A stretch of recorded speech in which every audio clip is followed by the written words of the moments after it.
Morning friends. देखिए हमारी physics की क्लास लगातार चल रही है। काफ़ी लंबे के टाइम के बाद हमने फिजिक्स की क्लास अभी लास्ट डे में कंटिन्यू की थी। तो अब हम उसी टॉपिक को आगे बढ़ाते हुए चैप्टर नंबर 5 का नेक्स्ट टॉपिक पढ़ते हैं, वैद्युत ऊर्जा। देखिए ऊर्जा सब जानते हैं क्या होती है, कार्य करने की क्षमता को हम ऊर्जा कहते हैं। तो देखिए वैद्युत ऊर्जा क्या होगी, अगर मान लिया हमें किसी चालक के सिरों के बीच V वोल्ट विभवांतर स्थापित करना है, तो V वोल्ट विभवांतर स्थापित करने के लिए हमें जो कार्य करना पड़ेगा उस कार्य को हम बोलेंगे वैद्युत ऊर्जा। क्या बोलेंगे? वैद्युत ऊर्जा। अब मान लिया कोई चालक है हमारे पास जिसमें I धारा T समय के लिए प्रवाहित की जाती है, तो चालक का आवेश Q बराबर आपने क्या पढ़ा है, I इंटू T, यानी धारा गुणा समय। अब उसके बाद उसके सिरों के बीच विभवांतर V स्थापित करना हो तो किया गया कार्य बराबर क्या होता है, कार्य बराबर होता है W बराबर Q इंटू V। यहां पर Q का मान रखेंगे IT और इंटू में V, तो W का एक फॉर्मूला तो आया VIT। हो सकता है आप इसी फॉर्मूले को यूज कर लें, लेकिन इससे अनदर फॉर्मूले भी आप बना सकते हैं जिनका प्रयोग हम न्यूमेरिकल के अंदर करेंगे। देखिए V बराबर क्या पढ़ा आपने, IR, ओम का नियम पढ़ा है। ओम के नियम में R बराबर होता था V अपॉन I, तो V बराबर क्या हो जाएगा, IR। यहां पर रख देंगे IR और IT, जब मल्टीप्लाई करेंगे तो कितना आएगा, I स्क्वायर RT। एक फॉर्मूला ये भी बना सकते हैं, आप चाहें तो इसी फॉर्मूले में I की वैल्यू भी रख सकते हैं। यहां से I की वैल्यू क्या होगी आपकी, V अपॉन R, चाहे इस वाली लाइन में रख दीजिए और चाहे यहां पर रख दीजिए, मर्जी आपके, मैं इधर रख रहा हूं वैल्यू। I की वैल्यू V अपॉन R और इंटू में T, तो W का एक फॉर्मूला आया V square upon R into T। इस प्रकार ये तीन फॉर्मूले जनरेट हुए हैं वैद्युत ऊर्जा के, तीनों वैद्युत ऊर्जा है। तो आप कोई से भी फॉर्मूले का क्वेश्चन के अंदर क्वेश्चन के अकॉर्डिंग प्रयोग कर सकते हैं। न्यूमेरिकल में इनका बहुत प्रयोग होने वाला है। अब हम दूसरी बात करते हैं वैद्युत शक्ति। तो देखिए वैद्युत शक्ति क्या है, वैद्युत शक्ति का मतलब है, वैद्युत शक्ति की हम बात कर रहे हैं तो वैद्युत शक्ति क्या है आपको पता होना चाहिए। एक सेकंड में किया गया कार्य वैद्युत शक्ति, या एकांश समय में किया गया कार्य को हम वैद्युत शक्ति कहते हैं। P बराबर W अपॉन T। मात्रक इसका W का होता है जूल, समय का होता है सेकंड, जूल प्रति सेकंड, या बोल देते हैं इसे वाट। क्या बोल देते हैं, वाट। ये 10th क्लास के टॉपिक है, 10th क्लास का टॉपिक आपने पढ़े होंगे दोनों। अब देखिए अगर हमें इसके फॉर्मूले निकालने हैं तो W के 3 मान आए हैं, तो P के भी कितने मान आ सकते हैं, 3। तो पहला मान अगर हम W का रखेंगे VIT और बटे में T है, T से T कैंसिल, P बराबर आया VI। दूसरा मान अगर हम इसमें रखें, क्या था हमारा I स्क्वायर RT, यहां पर रखेंगे W की जगह अगर I स्क्वायर RT अपॉन में T से T कैंसिल होगा, P बराबर आएगा I स्क्वायर R। तीसरा फॉर्मूला है W बराबर V स्क्वायर अपॉन R, तो V square T upon R, तो ये भी रख दीजिए V square T upon R, और अपॉन में क्या है पहले से T से T कैंसिल होगा, P बराबर V स्क्वायर अपॉन R। इस प्रकार वैद्युत शक्ति के भी तीन फॉर्मूले जनरेट हुए हैं और तीनों के तीनों का प्रयोग हम न्यूमेरिकल्स में कर सकते हैं। इसके बाद हमारा टॉपिक आता है कार्बन वर्णकोड। कार्बन वर्णकोड, देखिए कार्बन आप सब जानते हैं कार्बन क्या होता है, 6C12, यानी कार्बन के प्रतिरोधों को व्यक्त करने के लिए एक सिस्टम बनाया गया, एक व्यवस्था बनाई गई जिसे नाम दिया गया कार्बन वर्णकोड। यानी कार्बन के प्रतिरोधों को रंगों के अनुसार व्यक्त करने के लिए एक व्यवस्था जिसका नाम दिया गया कार्बन वर्णकोड। इसने क्या लिया, कोई बेलनाकार पाइप लिया, पाइप टाइप का कोई बेलनाकार चालक लिया, इसके अंदर 3 पट्टियां थी जो एक दूसरे से लगभग बराबर दूरी पर पास थी, A B C। ये तीनों पट्टियां प्रतिरोध के मान को व्यक्त करती हैं, जबकि चौथी पट्टी इनसे कुछ दूरी पर थी जो प्रतिरोध की विश्वसनीयता या सहनशीलता, या रिलायबिलिटी या फिर उसकी सहनशीलता को व्यक्त करती है। तो ये मैंने आपको इसका प्रोसेसर दिखाया हुआ है। अब इसमें काम कैसे करना है, पहले तो ये टेबल याद होनी चाहिए, कैसे याद करनी है, सब कुछ इसी में लिखा हुआ है।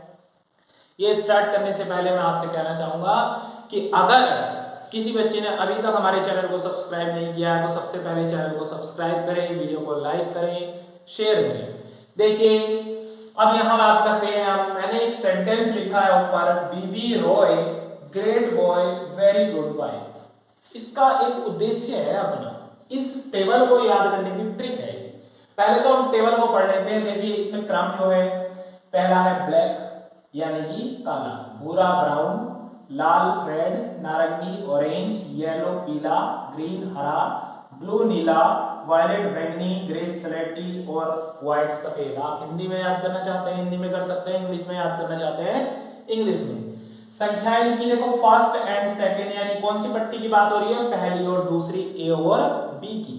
ये दोनों पट्टियां प्रतिरोध के मान के अंकों को व्यक्त करती हैं। ये पहले अंक को, ये दूसरे अंक को। फिर अब तीसरी पट्टी इस सी के मान को प्रदर्शित करती है यानी 10 की घात को। और चौथी पट्टी उसकी विश्वसनीयता यानी इधर लिखा हुआ है उसके लिए। पहले इन्हें देखिए, देखो क्रम लिखा, फिर 0 से स्टार्ट किया 9 तक लिखा, यहाँ भी 10 की घात 0 से स्टार्ट किया 9 तक लिखी। सहनशीलता सुनहरा या गोल्ड के लिए होती है ±5%, चांदी या सिल्वर के लिए ±10%, और अगर कोई रंग नहीं दे रखा है, मतलब कोई ये रखा है कोई कलर नहीं या कोई अन्य कलर दे रखा है, तो उसके लिए ±20%। काम कैसे करना है देखिए, इसे याद करने की ट्रिक क्या है, क्योंकि इनका क्रम याद होना जरूरी है। तो क्रम के लिए हम सबसे पहले क्या करते हैं, बीबी रॉय, देखो बीबी ब्लैक ब्राउन, रॉय रेड, ओ से ऑरेंज, वाई से yellow, black brown red orange yellow, 5 क्रम याद हो गए। फिर उसके बाद जी से ग्रीन, बी से ब्लू, वी से वायलेट, जी से ग्रे, डब्ल्यू से आपका व्हाइट। देखिए यहां से black brown red orange yellow, green blue violet grey white, हो गए सारे क्रम याद। अब पेपर में क्वेश्चन कैसे आता है, पेपर में इस तरह से आता है, लाल पीला हरा और सुनहरा। इसके लिए आपको प्रतिरोध R का मान लिखना है। तो कैसे लिखेंगे, सबसे पहले लाल के सामने जाइए तुरंत, देखिए पहली पट्टी में क्या है 2, पीला दूसरी पट्टी आई, पीले के सामने जाइए दूसरी पट्टी में, देखिए पहली दूसरी पट्टी इसी कॉलम में देखनी है, कितना है 4। फिर उसके बाद हरे पे जाइए, हरा कौन सी पट्टी में है, तीसरी में, तो देखिए हरे के सामने 10 की घात 5। फिर एक सुनहरे के सामने कितना है ±5%। और अब देखिए इनके बीच में गुणा लगा देंगे, ये हुआ आपका प्रतिरोध का मान। इन केस आपको ये सुनहरा नहीं दिया हुआ होता तो ये चीज नहीं लगाते, केवल इतना हो जाता प्रतिरोध का। क्लियर है बात इतनी। तो मेरे हिसाब से प्रतिरोध निकालना बहुत आसान है, बहुत ही आसान ट्रिक है। तो आप इस कार्बन वर्ड कोड को ध्यान रखेंगे। इसके साथ साथ इस चैप्टर के अंदर प्रतिरोधों का समांतर क्रम श्रेणी क्रम में संयोजन है, वो हम नेक्स्ट वीडियो में पढ़ेंगे। Thank you, have a nice day. हमारी वीडियो को अधिक से अधिक लाइक करें, शेयर करें। Thank you, have a nice day. आप सब जानते हैं कार्बन क्या होता है, 6C12 यानी कार्बन के प्रतिरोधों को व्यक्त करने के लिए एक सिस्टम बनाया गया, एक व्यवस्था बनाई गई, जिसे नाम दिया गया कार्बन वर्ण कोड। यानी कार्बन के प्रतिरोधों को रंगों के अनुसार व्यक्त करने के लिए एक व्यवस्था, जिसका नाम दिया गया कार्बन वर्ण कोड। इसने क्या लिया, कोई बेलनाकार पाइप लिया, पाइप टाइप का कोई बेलनाकार चालक लिया। इसके अंदर 3 पट्टियां थी जो एक दूसरे से लगभग बराबर दूरी पर पास थी, A, B, C। ये तीनों पट्टियां प्रतिरोध के मान को व्यक्त करती हैं, जबकि चौथी पट्टी इनसे कुछ दूरी पर थी, जो प्रतिरोध की विश्वसनीयता या सहनशीलता, या रिलायबिलिटी या फिर उसकी सहनशीलता को व्यक्त करती है। तो ये मैंने आपको इसका प्रोसेसर दिखाया हुआ है। अब इसमें काम कैसे करना है, पहले तो ये टेबल याद होनी चाहिए, कैसे याद करनी है, सब कुछ इसी में लिखा हुआ है। ये स्टार्ट करने से पहले मैं आपसे कहना चाहूंगा कि अगर किसी बच्चे ने अभी तक हमारे चैनल को सब्सक्राइब नहीं किया है तो सबसे पहले चैनल को सब्सक्राइब करें, वीडियो को लाइक करें, शेयर करें। देखिए अब यहाँ बात करते हैं। अब मैंने एक सेंटेंस लिखा है ऊपर, BB Roy great boy, very good boy. इसका एक उद्देश्य है अपना, इस टेबल को याद करने की ट्रिक है।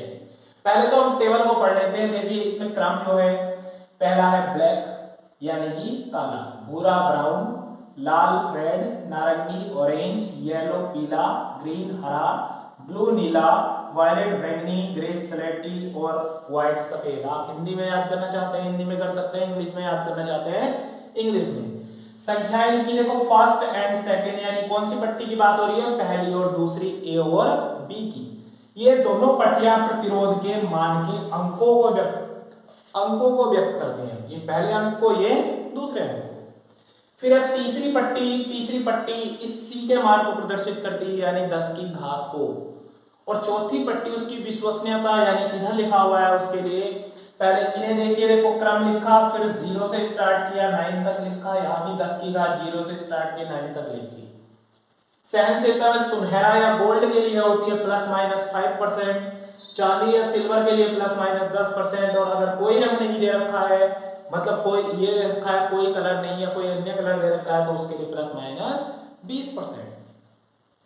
काम कैसे करना है देखिए, इसे याद करने की ट्रिक क्या है, क्योंकि इनका क्रम याद होना जरूरी है। तो क्रम के लिए हम सबसे पहले क्या करते हैं, बीबी रॉयल, देखो बीबी ब्लैक ब्राउन, रॉयल रेड, ओ से ऑरेंज, वाई से yellow, black brown red orange yellow, 5 क्रम याद हो गए। फिर उसके बाद जी से ग्रीन, बी से ब्लू, वी से वायलेट, जी से ग्रे, डब्ल्यू से आपका व्हाइट। देखिए यहां से black brown red orange yellow, green blue violet grey white, हो गए सारे क्रम याद। अब पेपर में क्वेश्चन कैसे आता है, पेपर में इस तरह से आता है, लाल पीला हरा और सुनहरा।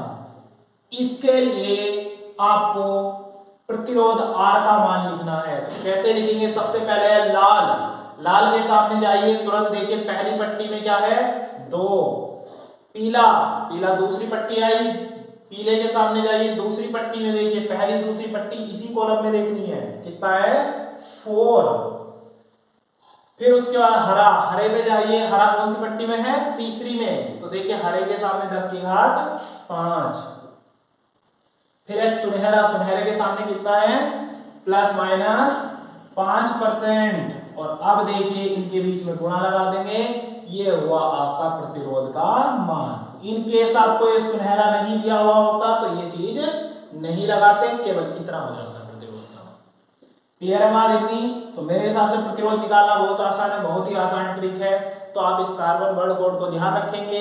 इसके साथ साथ इस चैप्टर के अंदर प्रतिरोधों का समांतर क्रम श्रेणी क्रम में संयोजन है, वो हम नेक्स्ट वीडियो में पढ़ेंगे। Thank you, have a nice day. हमारी वीडियो को अधिक से अधिक लाइक करें, शेयर करें। Thank you, have a nice day.